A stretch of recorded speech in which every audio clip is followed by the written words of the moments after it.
Hello everyone. Today, I'm going to introduce my Blood Necro build that I built myself. I just call it an eraser build because basically I move around and erase those monsters along the way. I'm showing you this build because this is a very fun and creative build, and I want to tell everyone that if you look closely enough, there are some other fun builds available too, just like this one. My build is quite strong on World Tier 4, so this is not a failure. I cannot say this will be better than the meta build, but I have no issue with playing this build in World Tier 4. Let me begin with the theory of my build. My main damage comes from the Blood Mist. And if you see over here, you might have noticed that it only deals 79 to 97 damages to enemies, right? And you might say, oh, you gotta be kidding me. There's no way you can use that in World Tier 4. That damage is so minimal. Well, the trick here is Rathma's Vigor. After being healthy for 15 seconds, your next blood skill overpowers. Since Blood Mist is a blood skill, it will overpower the damage it does to enemies, which is quite huge. One of the best parts of this build is that you do not need any unique items.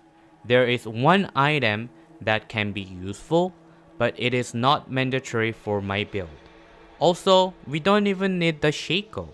It doesn't do much on my build, to be honest. And our health is our power, so as you increase your life, you get more powerful. Now, let me quickly show you my skill tree here. You don't need a basic skill that much, so anything except Hemorrhage can be used here. We cannot use any blood skills other than Blood Mist, as it will spend my Rathma's Vigor, so I went for the Bone Splinters. For your core skill, Blight is the best option since it will do AoE damage. Also, you get 15% increased damage in that area. Hued Flash is a must since you need a corpse for this build.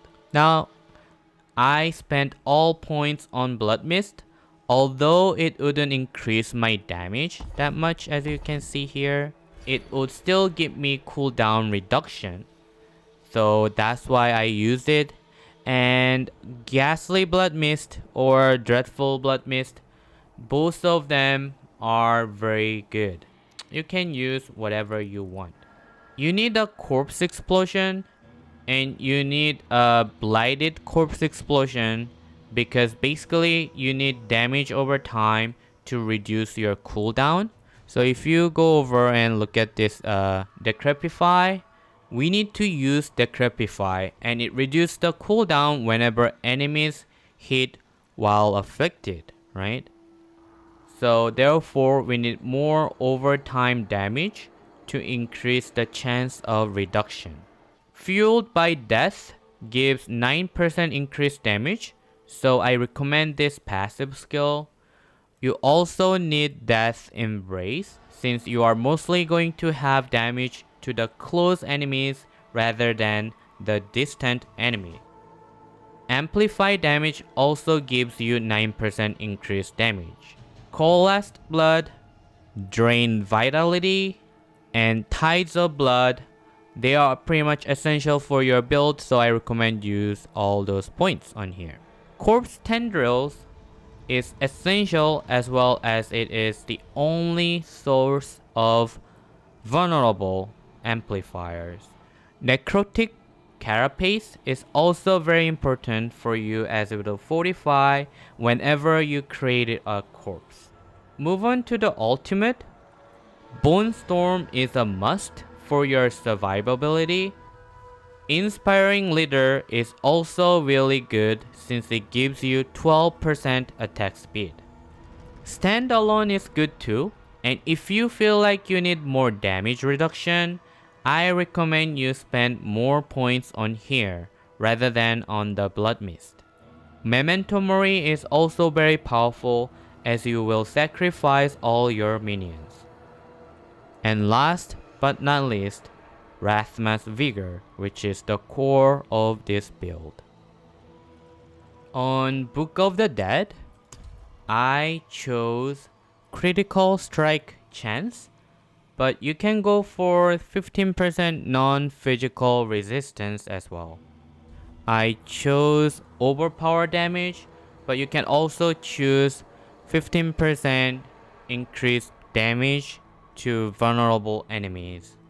For here, I chose Maximum Life Increase, but you can also go for the attack speed or the critical damage.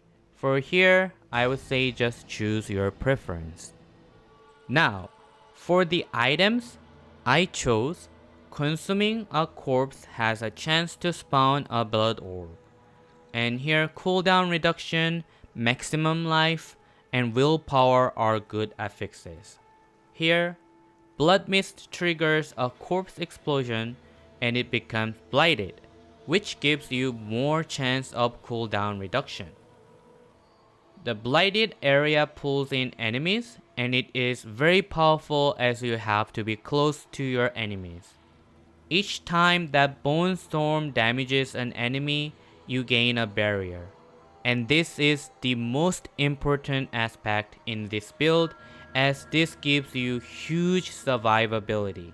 Without this, you can hardly survive. This unique boots is the only unique that you might want for your build. It is not a mandatory thing, but it will be very useful if you have one, as it chills enemies and you deal 9% more damage to them. For the weapon, I chose a one-handed weapon as attack speed is important for my build. Each tick damage will be overpowered, so I need them to happen faster. I chose an aspect that gives you attack speed. Whenever your blood skill overpower, you gain more attack speed for 4 seconds. For the focus, I chose the aspect which gives you an increased critical strike chance when you cast Corpse Tendrils. You also deal bonus critical strike damage to them, so this is a huge damage increase. For the amulet, I chose 38% increased damage while you have a barrier. Also, I recommend you have movement speed and cooldown reduction affixes, as they are the essential in this build. For the rings, restore 4 of your primary resource when you crowd control an enemy, because you still need to use blight, and that costs like 24 essences for each use. And finally, each percent of your maximum life you heal beyond 100% grants you bonus overpower. Let me quickly show you what it looks like to play this build.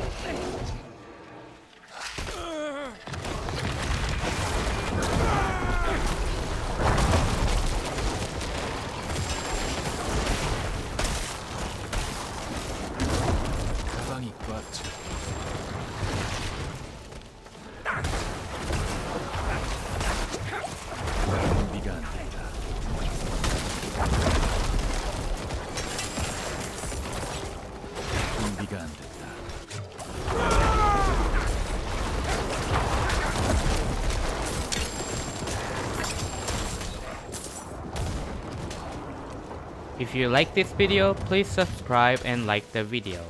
And also, you are more than welcome to visit my Twitch channel. My channel link is shown under a description. Thank you and have a great day everyone.